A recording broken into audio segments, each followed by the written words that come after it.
Hey everybody, welcome back to my review of 13 Reasons Why. This is episode 4, so tape 2, side B. This one is about voyeurism. This is a very interesting way to expose somebody for what they do to other people. This video is going to be no edits, no cuts, so I'm just going to try to get straight to the point. I need to bring my notes in front of me because I have to go to jail tonight, and I won't be home till 11, and this won't be uploaded until tomorrow, so I'm just going to have to quickly jump through it. This whole episode is about an incident where Hannah finds that she is being photographed by somebody, that they are taking her picture from the bushes, from this person is following her in her life, and it's making her feel nervous and uncomfortable, and she decides to go out and set a trap for this person.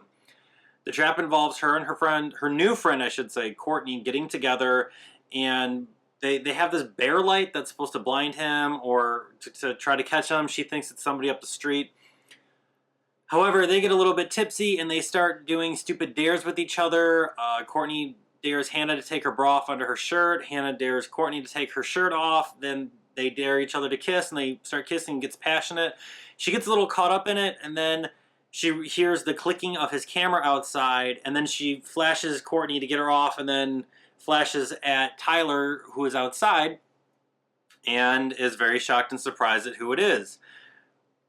However, Hannah, in retrospect, realizes that this wasn't necessarily just exposing her, it was exposing Hannah, and Hannah is seen crying and upset later. Let me go back a second.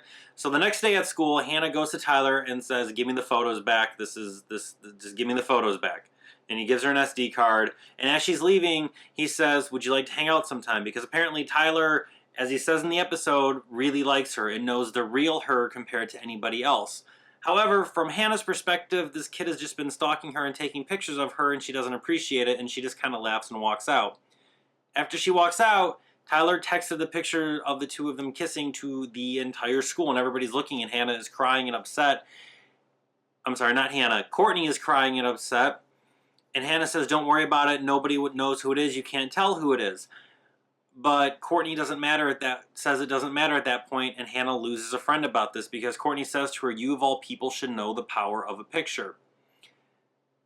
This retrospect, because Clay looked at the photo and kind of did some inappropriate things while looking at it, he deletes that photo. He deletes his folder full of other lewd-ish photos, and you kind of see him wanting to do better for himself. So you have this picture, you have this list, you have this rumor, and you have this other photo. The evidence is really starting to mount on Hannah as to why she did what she did. In the present time, not in flashbacks or through the tapes, Hannah's parents are getting a little bit more aggressive about what is going on. There's a parent-teacher meeting where the principal is talking about looking for signs, noticing that your kid's GPA is dropping, that they're dressing different, that they're acting different, about kind of like suicide prevention, suicide awareness type thing. Hannah's mom walks into the meeting and she says, "You want to know why you don't think there's any bullying in the school? Look at these pictures," the ones that she took in the previous episode of stuff that is written on the bathroom wall. And she starts reading some of the pictures of the writings to the other parents. The principal then goes into the bathroom with a counselor and says, "How did we not know about this? Why did we not know that these kids are writing this stuff about each other? You have them using bitch, slut, other very, like, this is going to remove my advertising because I just swore about it, even though I'm citing something specific. And it says die, person die. I don't remember what the name was off the top of my head. And the principal and the counselor are kind of shocked by this. And the counselor says faculty isn't allowed in the students' bathrooms. So they're going to paint over the problem, but it's starting to unearth the bullying that goes on in high school. It's starting to unearth the bullying that takes place on an everyday basis. As Clay's listening to the tapes, a classmate kind of comes up to him in the bushes because some students know that Clay is now listening through the tapes. And he says something very interesting. I'm going to read it real quick, as soon as I can find it in my notes. He says, "It's no different from what happens to every other girl at every other high school in the country." No, wait, hold on. "No different from what happens to every girl at every high school." Which is, I guess, a true statement, but hearing it in this context, it's a sad statement because it is something that happens to every girl in every high school, and it is something that goes on all the time, and people just blow it off as teen angst, or blow it off as teens just being kids, or as boys being boys. And seeing it through this lens is incredibly frustrating, and seeing it through this lens of a victim is kind of eye-opening even to me as a person who went through depression and suicidal past. Of the things that we do just because we're kids doesn't mean it's okay, because it really does change, shape, and hurt somebody's life. Yeah, it's frustrating to see what happens through this episode and how her life is affected. She just states closer to the end of the episode, Hannah just states closer to the end, that this took away her trust, her confidence. She didn't feel safe anywhere. She always felt like people and eyes were on her and doing things and taking pictures, and her she felt like she had been very violated. Her confidence and her privacy had been completely violated and totally destroyed.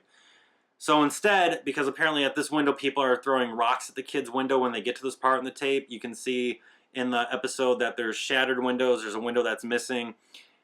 And when it comes to Clay, he decides not to throw the rock. Instead, what he does is he catches Tyler walking out of the shower, and as he takes off his towel, he takes a picture of him, and it's just his butt. It's nothing like overly like, oh, you can see his genitalia. You can see his butt crack and whatnot. And he texts the picture to the whole school. I was excited about this because that is like how expose a peeping Tom by peeping on him and showing him what he's doing, and he feels, and Tyler is just like, oh, I can't believe, wow, like he really was hurt by this. But at the same time, it's like, well, you should be, because this is what you've been doing to other people, and congratulations, you just got it turned around on you. When Justin gets the text and realizes that Clay isn't going to give them the tapes and meet up with them, he gets very upset. This is hinting at there's going to be some overly active aggression towards Clay, who has been struggling with giving the tapes to other people and just ending it.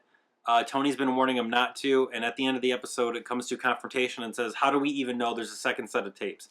And as Tony gets in his car, he hits the play button, and he very clearly is one of, if not more, he has a second set of tapes, and he's trying to make sure Clay is staying focused on finishing the tapes.